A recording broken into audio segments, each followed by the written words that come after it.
"Mom, you don't need to come. Kevin thinks it's better if we keep this one small." Those were the words my daughter said to me 3 days before my grandson's 10th birthday party. For a moment, I thought I had misheard her.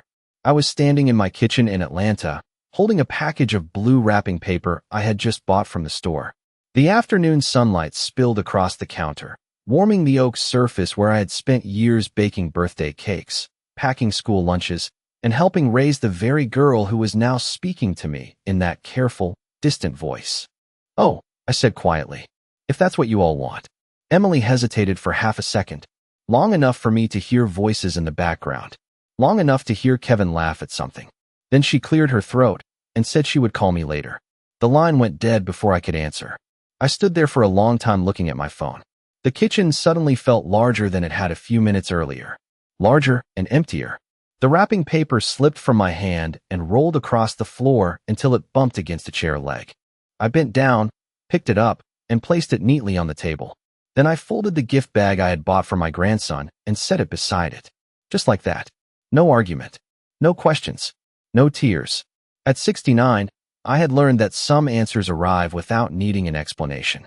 That evening I opened my closet and looked at the sweater I had planned to wear to the party. It was navy blue with small silver buttons. My grandson once told me it made me look fancy. I smiled when he said it. Children have a way of making simple things feel important. I reached for the sweater, then stopped. Slowly, I pushed the hanger back into place. The closet door clicked shut. Downstairs, the grandfather clock in my living room marked another hour passing. I heated a bowl of soup for dinner and ate alone at the kitchen table. The house was quiet except for the hum of the refrigerator and the occasional sound of traffic outside. Across from me sat an empty chair. My late husband Robert used to sit there every evening. Sometimes I still caught myself glancing toward it. He had been gone for 6 years, but certain habits never disappear. After dinner, I washed my bowl, dried it carefully, and returned it to the cabinet. Then I sat by the window overlooking my backyard. The oak trees swayed gently in the Georgia breeze. Everything looked peaceful, ordinary, yet something deep inside me felt unsettled. This was not the first family event I had missed. Not the first time plans had changed without me. Not the first time I had been told it was better if I stayed home. Back then I always found a reason. A misunderstanding. Bad timing. A scheduling issue. But as darkness settled over the yard and the porch light flickered on automatically, I found myself wondering a question I could no longer ignore. What if this had never been accidental? What if someone had been making sure there was no place left for me in my own family? The next morning I woke up before sunrise, the way I always did. Old habits stay with you when you spend decades raising a family. The house was still dark as I walked into the kitchen and started a pot of coffee. Outside, the sky over Atlanta carried that soft gray color that comes just before dawn. I stood by the window waiting for the first light to appear between the trees. Normally, I would have been thinking about what gift to bring or what time I needed to leave for my grandson's party. Instead, I found myself staring at the backyard and wondering when exactly I had become someone who could be left behind so easily. By 8 o'clock, I had finished my coffee and started straightening the house. Not because it needed cleaning, because keeping my hands busy felt easier than sitting with my thoughts. I folded blankets in the living room, watered the flowers on the porch, organized a kitchen drawer that had not needed organizing in years. Every few minutes I caught myself glancing at my phone. There were no messages, no explanations, no follow-up call from Emily. Around noon, I opened a photo album that sat on the bookshelf beside the fireplace. The pages were worn from years of handling. There was Emily at 7 years old wearing a yellow raincoat and holding my hand on her first day of school. Another picture showed her at 16 standing beside the used car her father and I worked overtime to help her buy. Then there was her college graduation. Robert had cried that day. He tried to hide it behind a smile, but I saw the tears anyway. We were proud of her. So proud. I turned another page and found photographs from years later. Emily holding her newborn daughter. Family cookouts. Christmas mornings. Birthday parties. In every picture I was there somewhere. Holding a plate. Wrapping presents. Watching children open gifts. Standing quietly in the background, helping hold everything together. The strange thing about feeling excluded is that it rarely happens all at once. It arrives in small pieces. Tiny moments that seem harmless when viewed alone. A missed invitation. A forgotten phone call. A change of plans that everyone else somehow knew about except you. Looking through those photographs, memories began surfacing that I had pushed aside for years. The school recital I learned about after it happened. The family weekend trip I heard about through social media. The Thanksgiving dinner that suddenly became smaller right before I was supposed to attend. Every incident had come with a reasonable explanation. Every explanation had sounded believable enough, at least at the time. By late afternoon, I closed the album and placed it back on the shelf. The house felt unusually quiet. I stepped onto the porch and sat in the rocking chair Robert had loved. A warm breeze moved through the yard. Somewhere in the distance, a lawn mower hummed. Ordinary sounds. Ordinary day, yet something inside me had shifted. For the first time, I stopped asking whether I was imagining things. For the first time, I allowed myself to consider another possibility. Maybe the problem was not bad timing. Maybe the problem was not miscommunication. Maybe someone had spent years slowly moving me farther and farther away from the people I loved. And maybe I had finally become ready to see it. The birthday party arrived on Saturday afternoon. Around 2 o'clock, I found myself standing in the grocery store parking lot holding a bag of birdseed I did not really need. I had driven there simply to get out of the house. The party would be starting soon. Children would be running through the backyard. Balloons would be tied to chairs. Cake would be waiting on a table somewhere. My grandson would be opening presents. And I would not be there. I told myself it did not matter. Then I sat in my car for 10 minutes staring through the windshield and realized it mattered more than I wanted to admit. On the drive home, my phone remained silent. No message from Emily. No photograph from the party. Nothing. By the time I pulled into my driveway, the afternoon sun was high and bright. I carried the birdseed inside and set it on the kitchen counter beside the wrapped gift that still had not been opened. The blue paper looked cheerful, almost painfully cheerful. I made myself a sandwich and sat down at the table, but after a few bites I lost my appetite. The house felt unusually still. I wandered into the living room and turned on the television for background noise. I was not really watching. My attention kept drifting back to the phone resting on the end table. Around 4 o'clock, curiosity got the better of me. I opened social media. The first photograph appeared less than a second later. There was my grandson standing beside a large birthday cake covered in blue frosting. His smile stretched from ear to ear. Friends surrounded him. Family members stood behind him. I enlarged the image. My eyes moved from face to face. Emily was there. Kevin was there. His parents were there. 2 neighbors I barely knew were there. Even a former co-worker of Emily's appeared in the background, holding a paper plate. I stared at the photograph longer than I should have. Then I looked at another one. And another. Each image revealed the same thing. A crowded celebration. A full guest list. Plenty of room for everyone. My chest tightened, not because I had missed the party, but because I suddenly understood something important. This had never been about keeping the gathering small. The explanation Emily gave me had dissolved with a single photograph. I placed the phone face down on the table and walked to the window. Outside, the late afternoon sunlight stretched across the lawn. The bird feeder swayed gently from a branch. A cardinal landed briefly before flying away again. For years I had accepted every excuse because accepting them was easier than questioning the people I loved. But now those excuses began lining up in my mind like pieces of a puzzle. The recital I missed. The holiday dinners that changed at the last minute. The weekend trips I learned about afterward. The stories never fit perfectly before. Now they did. As evening approached, a strange calm settled over me. Not relief. Not happiness. Something quieter. The kind of feeling that comes when uncertainty finally gives way to truth. The truth hurt, but at least it was honest. And for the first time, I stopped wondering whether I was imagining the distance. The distance was real. The only question left was who had created it, and why. For the next 2 days, I said nothing to anyone. I did not call Emily. I did not send a text message. I did not mention the photographs to friends at church or to the neighbors who occasionally stopped by for coffee. Instead, I went about my routines as if nothing had changed. Every morning, I watered the flowers along the front walkway. Every afternoon, I sat on the porch for a few minutes with a glass of iced tea. But beneath those ordinary habits, my mind kept returning to the same question. When had all of this started?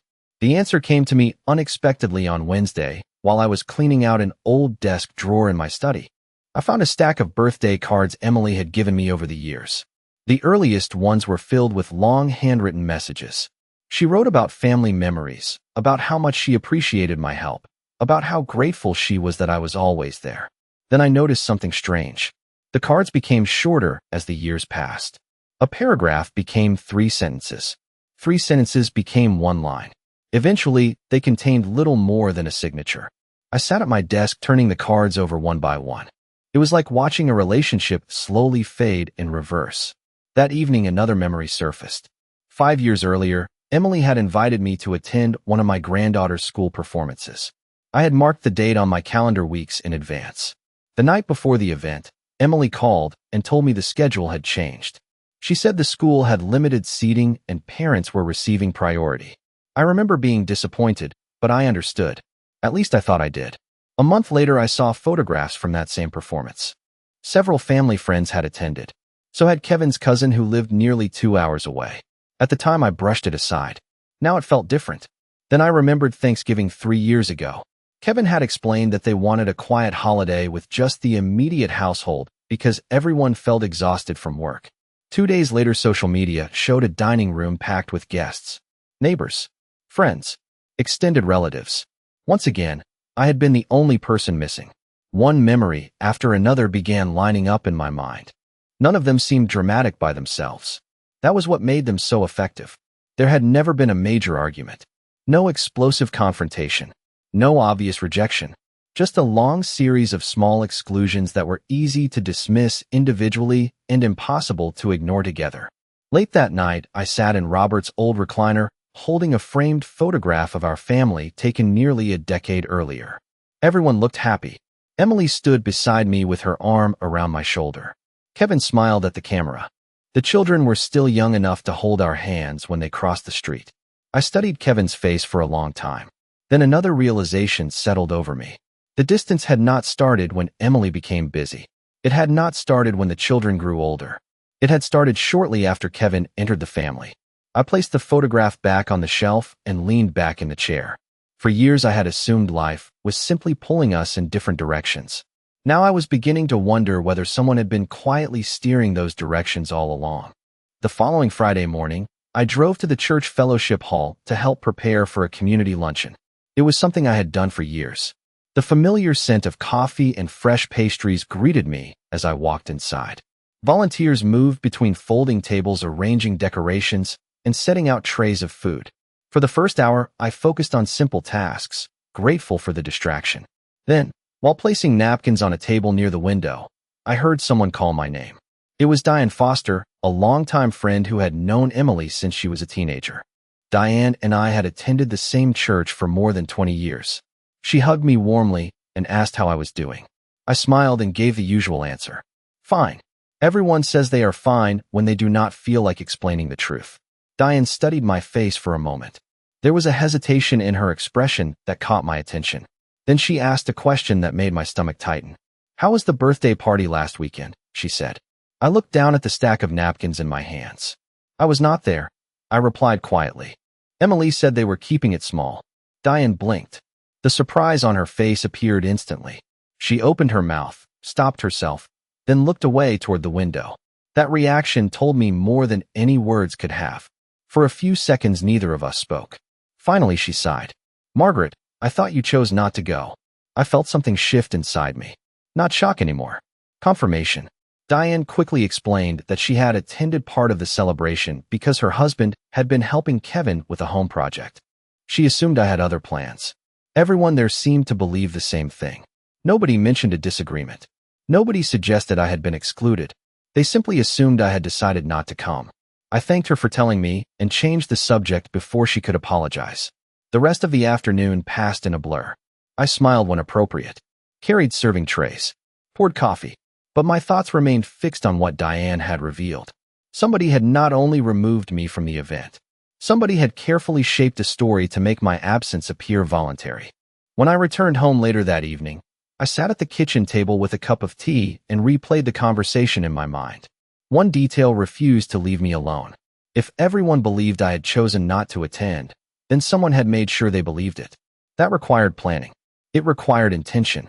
I opened a drawer and pulled out an old notebook.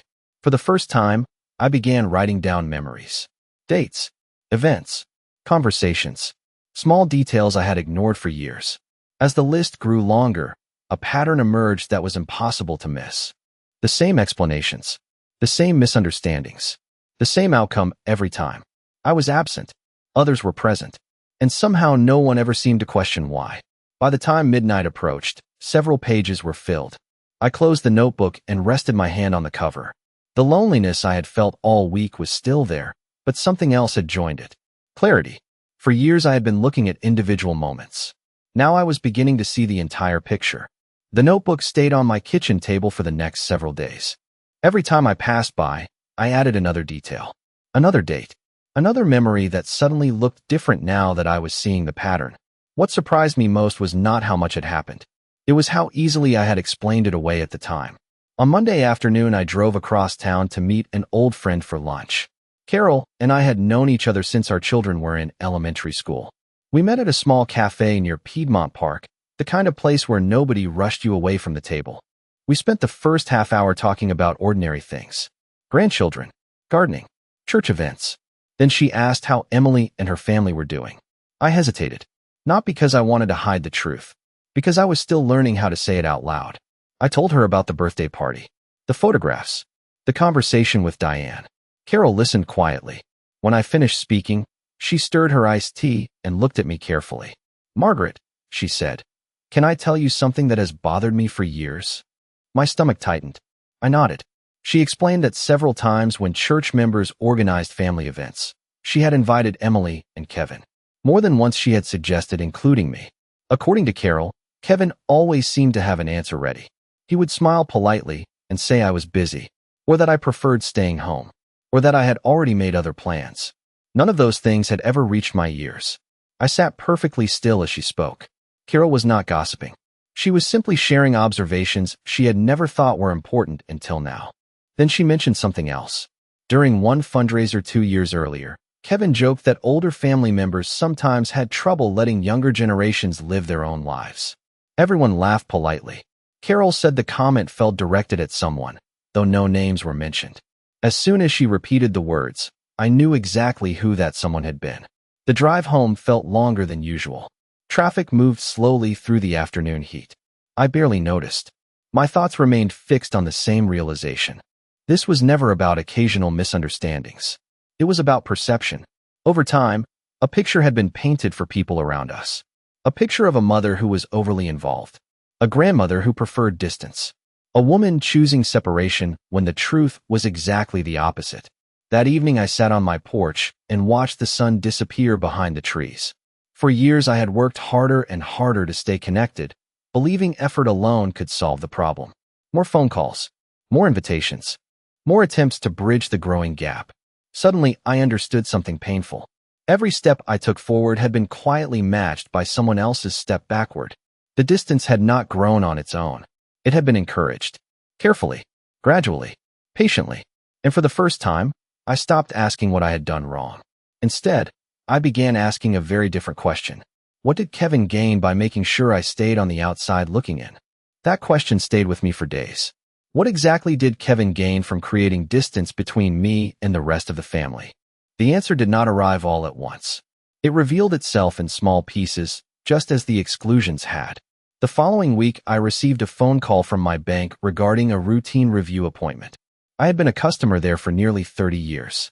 During the conversation, the representative mentioned several documents I had updated years earlier after Robert passed away. After hanging up, I pulled out a folder from my filing cabinet and spent the afternoon reviewing old paperwork. Retirement accounts, insurance policies, property records. Everything was exactly where it should have been.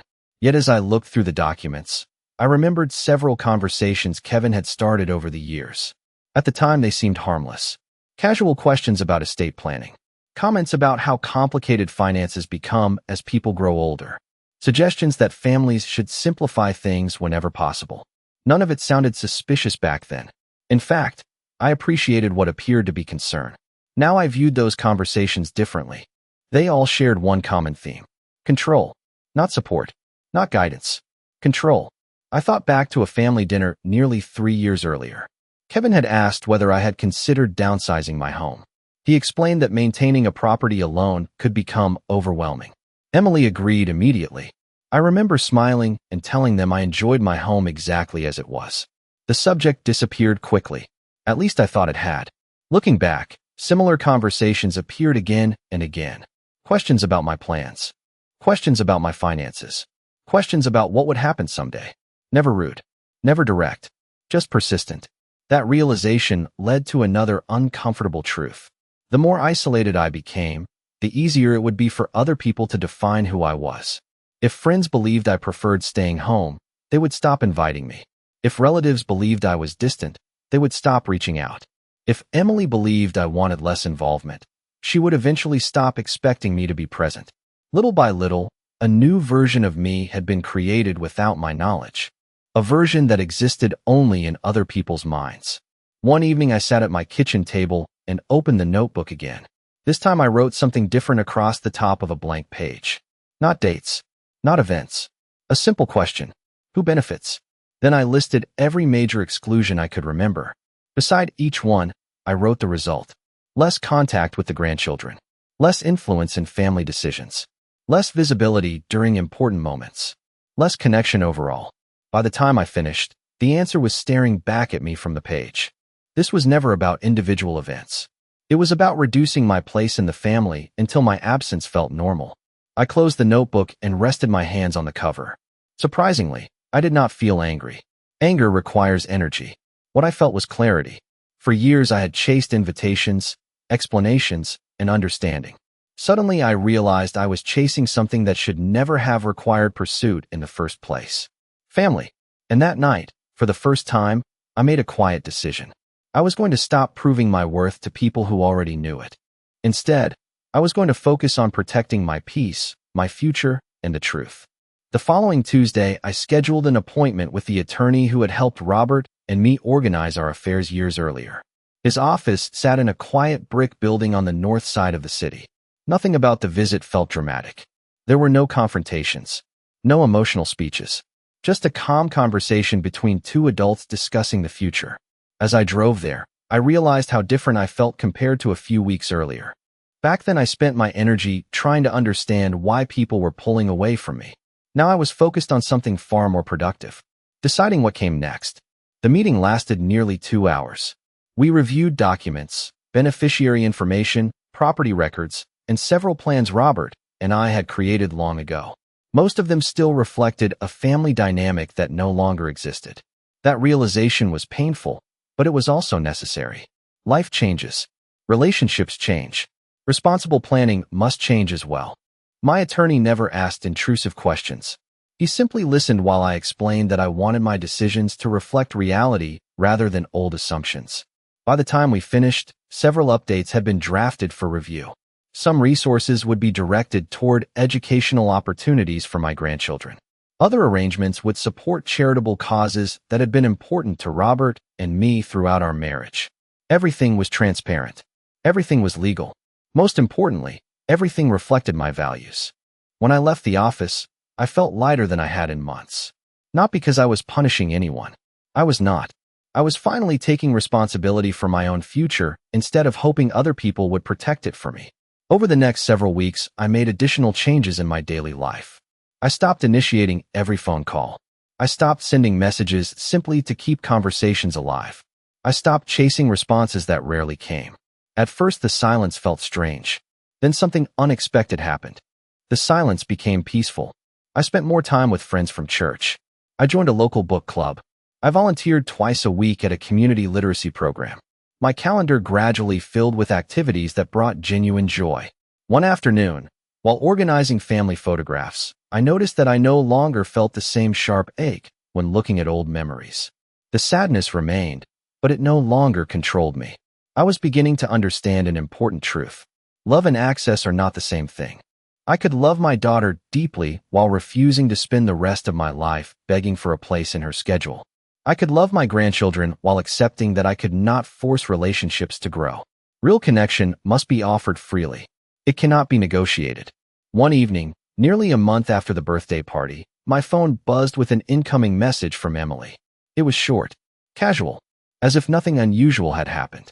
She asked whether I would be available for a family gathering in a few weeks. I stared at the screen for a long moment. Then I placed the phone on the table and looked out the window. The sunset painted the sky with shades of gold and orange. For the first time in years, I did not feel desperate for an invitation. I felt something much stronger. I felt prepared.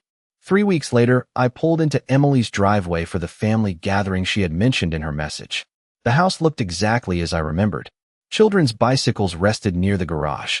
Flower pots lined the front porch. Laughter drifted through an open window.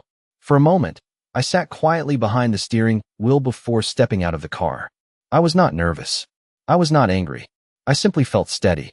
The front door opened before I reached it. My granddaughter spotted me first and ran forward with the enthusiasm only children possess. She wrapped her arms around me and began telling me 3 different stories at the same time. I laughed and listened, grateful for the simple sincerity of her welcome. Inside, relatives and friends filled the house. Some greeted me warmly. Others looked slightly surprised, as though they had not expected me to appear. I noticed Kevin across the room. His smile arrived a second too late. Emily stood beside him holding a tray of drinks. For a brief moment, our eyes met. Something in her expression seemed uncertain, almost cautious. The afternoon moved forward with the familiar rhythm of family gatherings. Conversations, food, children running from room to room. Yet beneath the surface, something had changed. Not in them, in me. For years I would have spent the entire event trying to earn my place there, trying to reconnect every broken thread. This time I simply existed within the moment. I spoke with relatives, played a board game with the grandchildren, shared stories with old friends. I did not chase attention. I did not seek approval. As the evening approached, Emily asked if we could talk privately. We stepped onto the back patio while the sounds of the gathering continued inside. For several seconds, neither of us spoke. Then she surprised me. "Mom," she said quietly, "I feel like something has changed between us." I looked at her for a moment before answering. "Something changed a long time ago, Emily." Her eyes dropped toward the patio floor. "You have seemed distant lately." I almost smiled at the irony. For years I had been the one reaching across the distance, while everyone else pretended it was not there. Now that I had stopped reaching, the silence had finally become noticeable. I did not mention notebooks, photographs, or conversations. I did not accuse anyone. Instead, I told her the truth. I explained that I had spent too much time trying to convince people to include me when genuine relationships should never require convincing. I told her I loved her deeply and always would. But I was no longer willing to chase invitations, explanations, or permission to belong. Tears appeared in her eyes. She looked genuinely shaken. "I never wanted you to feel that way," she whispered. "I know," I replied softly. And for the first time, I believed she might actually be telling the truth. Sometimes people participate in a pattern without fully seeing it. Sometimes they accept a version of reality that has been handed to them for years. As the sun began to set behind the trees, I stood and prepared to leave. Emily hugged me before I walked toward my car. This time the embrace lingered. Driving home through the warm Georgia evening, I felt something I had not felt in a very long time. Not victory, not revenge, peace. Because in the end, the most important thing I recovered was not my place in the family. It was my place within myself.